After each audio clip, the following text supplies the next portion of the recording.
আসসালামু আলাইকুম। এই মুহূর্তে তোমরা যারা ভিডিওটি দেখছো তোমাদের বলবো ভিডিওটি শুরু থেকে শেষ পর্যন্ত দেখতে থাকো। ইনশাআল্লাহ ভিডিওটি খুবই গুরুত্বপূর্ণ, প্রত্যেকের জীবনেই ভিডিওটি কাজে লাগবে। আজকের ভিডিওর বিষয় হচ্ছে সফলতার সুন্দর কিছু কৌশল নিয়ে আজকের ভিডিওটি তৈরি করেছি। তো ভিডিওটি দেখতে থাকো। আজকের ভিডিওর 1 নম্বর পয়েন্ট হচ্ছে মনোযোগ সহকারে অপরের কথা শুনতে হবে। মানে যদি সফল হতে চাও, প্রথম যে ধাপ সেটা হচ্ছে অন্যের কথা মনোযোগ সহকারে শুনতে হবে।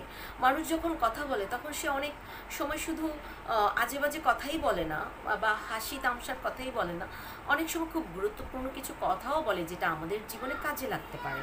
এই জন্য কারোর সাথে যখন কথা বলবে মন দিয়ে কথাগুলো শুনতে হবে, যে পয়েন্টটা আমার কাজে লাগবে সেই পয়েন্টটাকে সেখান থেকে নিতে হবে। নাম্বার 2 হচ্ছে পরিকল্পনার সাথে কাজ করতে হবে। যদি সত্যিই সফল হতে চাও, সফল মানুষ হতে চাও, তাহলে কি হচ্ছে পরিকল্পনা করতে হবে, সে অনুসারে কাজ শুরু করে দিতে হবে। নাম্বার 3, প্রতিটি কাজে ধৈর্য ধারণ করতে হবে। আমরা অনেক সময় হতাশ হয়ে যাই। কোনো একটা কাজ শুরু করলাম, কাজটা দেখছি যে কিছুদিন পর দেখছি কাজটা সেভাবে সফলতা অর্জন করতে পারছি না, তখনই আমরা কি হই, অধৈর্য হয়ে যাই, কাজটাতে এখনও সফল হই না কেন।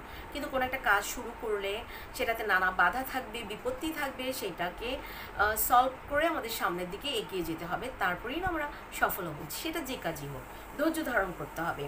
নাম্বার 4 হচ্ছে নিজের প্রতি বিশ্বাস রাখতে হবে। আমরা অনেক সময় হতাশ হয়ে যাই, কাজটা কি আমার দ্বারা হবে, আমি কি পারবো, এমনটা ভাবার কোনো কারণ নাই। কারণ নিজের উপর যদি বিশ্বাস থাকে যে আমি এটা পারবো, ইনশাল্লাহ ওই কাজটা সফল হবেই হবে। ওই কাজটাতে তুমি সফল হতে পারবে, প্রত্যেকটা মানুষই হতে পারবে যদি নিজের উপর আত্মবিশ্বাস থাকে, বিশ্বাস থাকে। নাম্বার 5, দক্ষতা বৃদ্ধি করতে হবে। কোনো একটা কাজ আমরা শুরু করতে চাই, তার আগে সেই কাজটা সম্পর্কে আমাদের জানতে হবে, দক্ষতা অর্জন করতে হবে, তবেই আমরা সফল হতে পারবো, আমার কাছে মনে হয়। নাম্বার 6, সময়ের সঠিক মূল্যায়ন করতে হবে। আমরা কি করি, আমরা দীর্ঘ সময় আমরা শুধু হেলায় ফেলায় নষ্ট করি, যে সময় তো হাতে আছে, আজকে না কালকে করব, কালকে না পরশু করব, এভাবে কি করে আমরা সময় নষ্ট করি। কিন্তু সফল ব্যক্তিরা কি এইভাবে সময় নষ্ট করে? একটু সময়ও তারা নষ্ট করে না, তারা সময়টাকে সময় মতো কাজে লাগায়, সময়টাকে মূল্যায়ন করে, সময়ের কাজ তারা সময়ে করে।